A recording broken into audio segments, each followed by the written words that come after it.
morning, everyone. Good morning. Thank you for the time that given to our group. Now we would like to present our material with the title Grammatical Function. But before we start our presentation, we would like to introduce ourselves. My name is Agnesia Udianingsi Babu. Maria Januriapule. My name is Maria Piscaderaha. I am Apriya Wasidapalo. My name is Kendala Dumakom. I am Trisha Hello-Salaria and So, without further ado, let's begin to our presentation. The first material will be explained by Jen. Introduction to grammatical function. It involves the verb interact with various phrases that serve specific roles. This relationship is explained through two main concepts: grammatical function in semantic rules. Grammatical function refer to structural rules such as subject, direct object, indirect object, object. Semantic rules, on the other hand, describe the meaning-based rule of elements in a sentence including again, door of the action, patient, receiver of the action, and others like experiences, instrument, etc. So, next we come to the second material. The second will be explained by Iska. Alright, thank you for the chance given to me. So here I would like to explain about subject. First, we must know what is subject. So subject is the key part of the sentence that tells us about who and what is about. So here are three types of subject. First, grammatical subject. Second, logical subject. And the third, psychological subject. So let's see the first one. Grammatical subject means that the subject based on sentence structure, and it can match its verb form, and the subject should agree with the verb, or we can call this subject-verb agreement. It should place before the verb. For example, Anna respects her teacher. So Anna here is the subject agreement, and respects as the verb. So Anna agrees, or the subject Anna agrees with the verb respects, and it matches the verb form, and it's placed before the verb. So it's called Anna called as the subject grammatical. And the second, logical subject. Logical subject means that tell us who does the action in a passive way or in a passive voice. For example, logical subject not always appears in the first or in the beginning of the sentence. For example, the teacher is respected by Anna. So Anna is the logical subject. That Anna does the action respected for the teacher. So Anna is the logical subject. And the last one is the psychological subject. It means that the thing that highlighted by the speakers, or that emphasized in the sentence. The psychological subject means that what the speakers want to highlight in a certain way. For example, it is Anna who respects her teacher. So, in a psychological subject, often used in quiet sentences, it is, or who, or that. So, Anna is highlighted in this sentence. That's all from me. Thank you. Okay, next we move to the subject in compound class and peppers.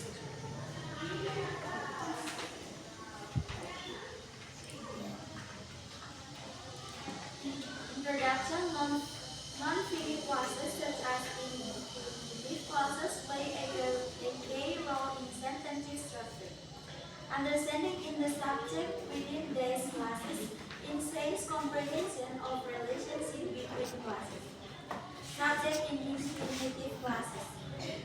example, Fiona hoped to meet the Prime Minister. Implicit subject, Fiona inferred from the main classes. Concept of subject control.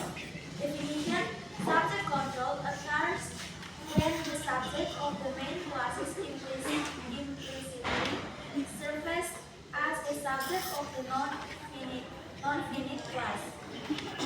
Importance, facilitates understanding of who performs the action in the infinitive class. Additional examples. The first, John wants to play saucer. Main class subject, John. Implicit subject of the infinitive, John. And the second example, she expects him to finish the report. Main class subject, she. Implicit subject of the infinitive, him. Conclusion, analyzing non-finite classes requires attention to the relationship between the main class's subject and the implicit subject of the infinitive classes. Subject control is essential for accurate interpretation.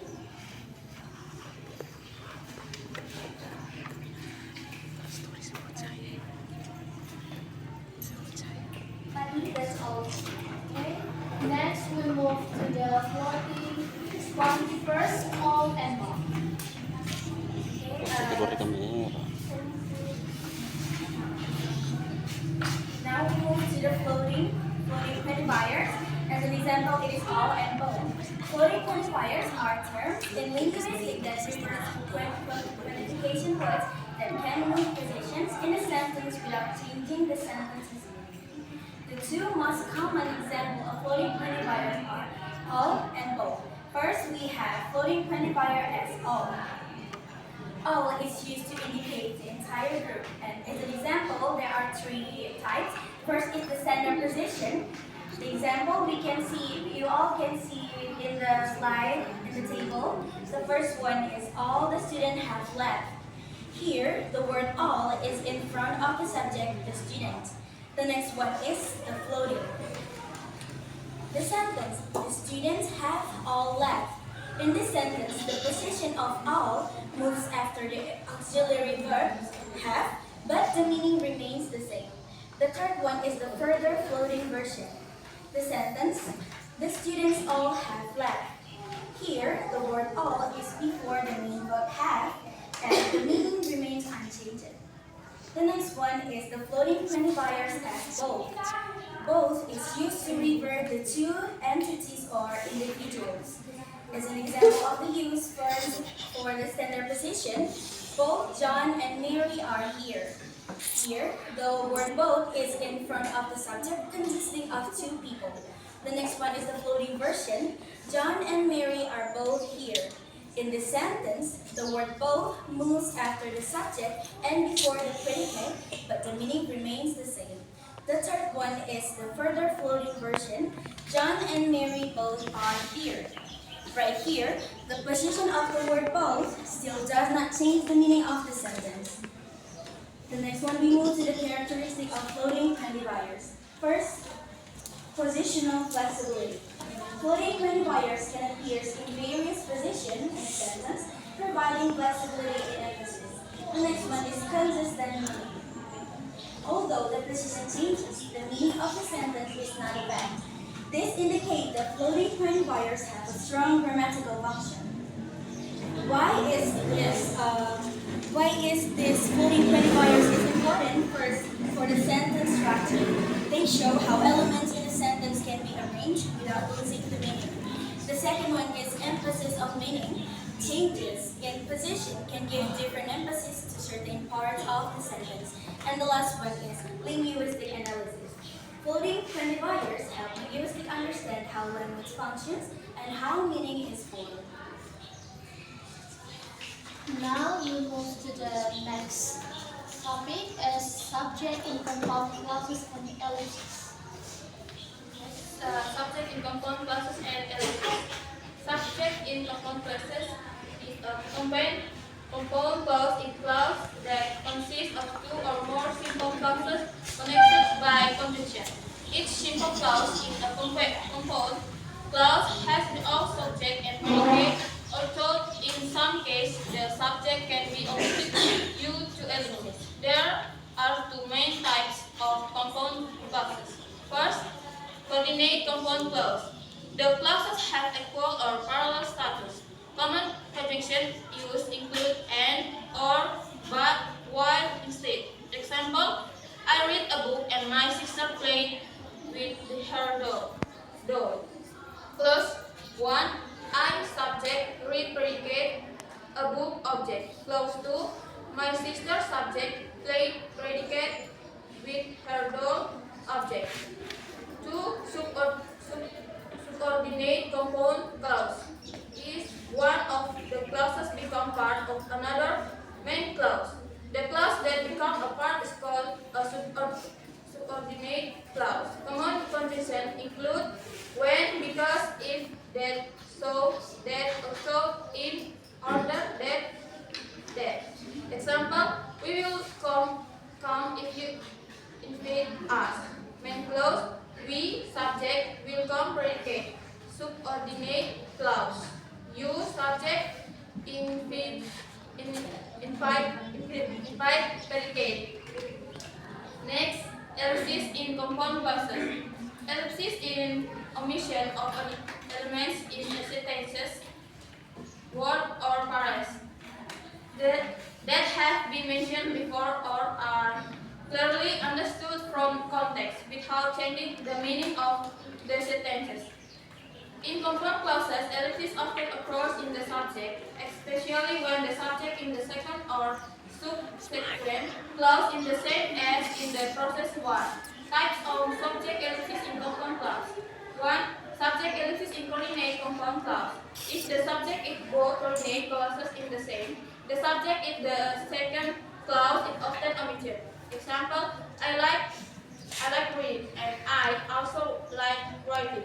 The subject I in the second clause is omitted. He went to the market but he didn't buy anything. The subject he in the second clause is omitted. 2. Subject ellipsis in subordinate compound clause.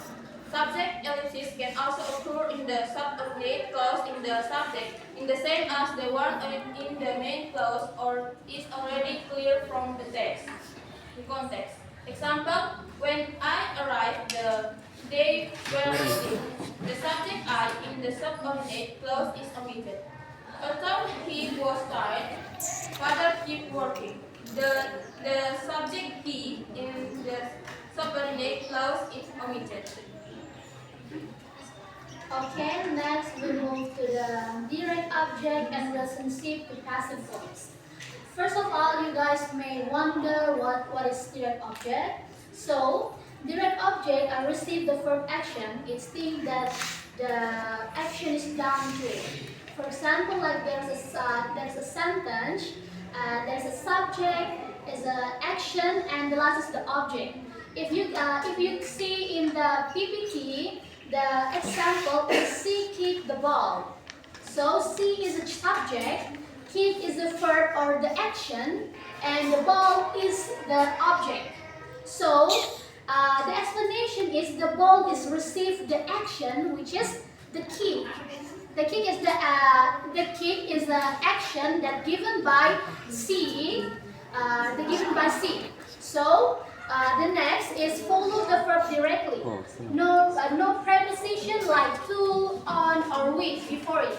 As you can see, the correct answer is she read the book, not she read to the book. Or the other explanation like I eat with rice. Actually, the good or the better sentence, you have to say I eat the rice with something. So, and the next is answer what or who. She kick what? She kick or the object, the subject given action to the object which is the ball. Next, What is the relationship between direct object and passive voice? So, direct objects become the subject in passive voice. For example, the active is she ate the cake, and the passive is the cake was eaten by her. Can you just give another example? Or you can say like Renya, or example. This is just example, right?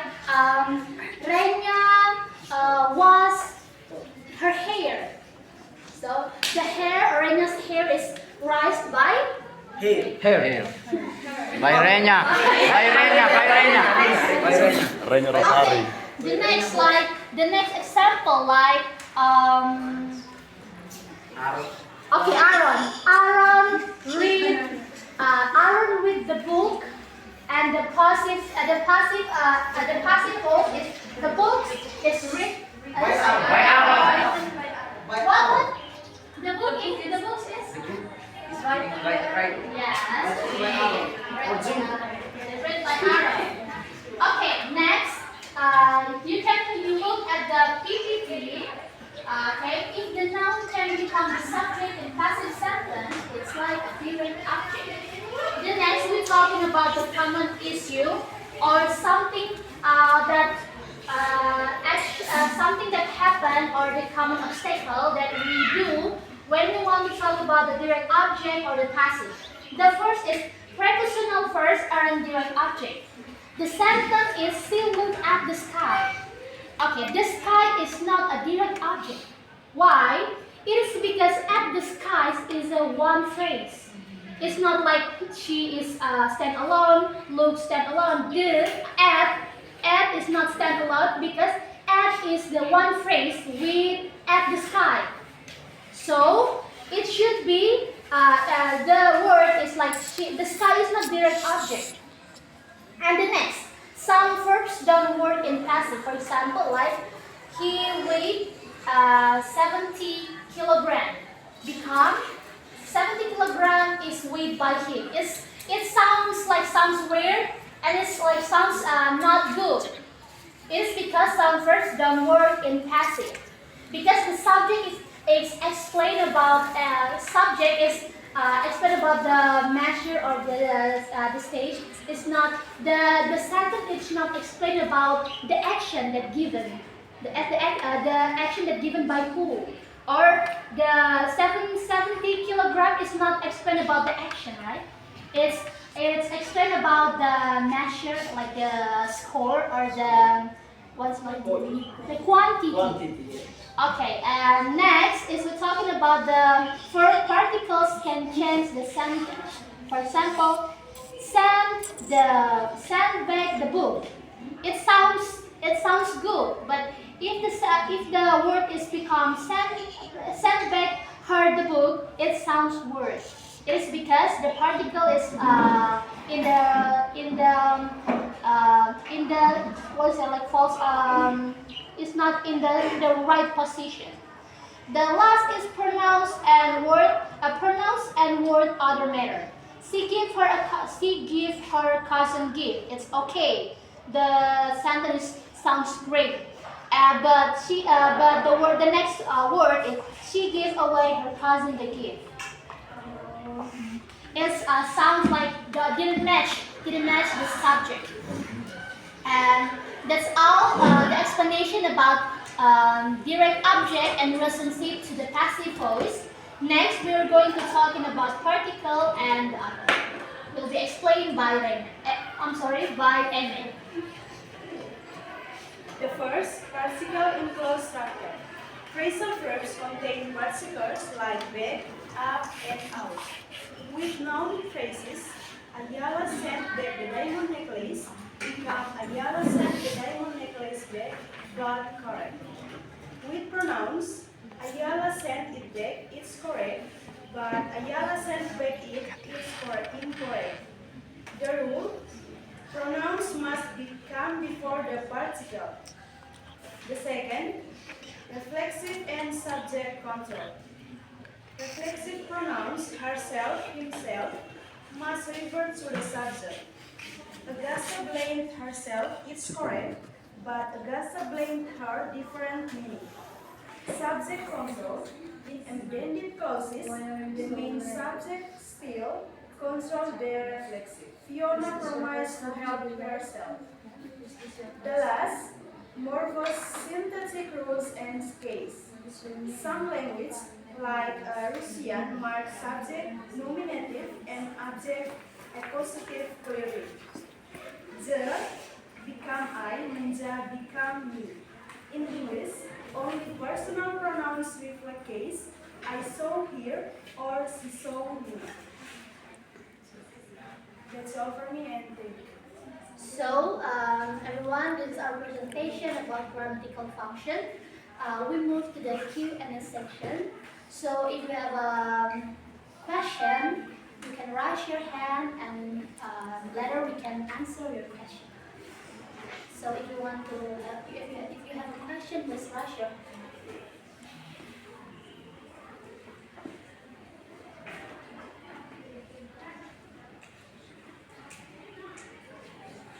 No question?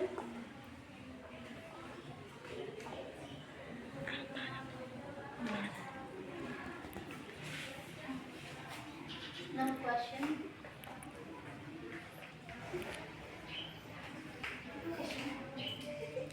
Yes, no question. It's okay. So it's because you guys didn't have a question to our group. So that's all our presentation for today. Thank you very much and bye.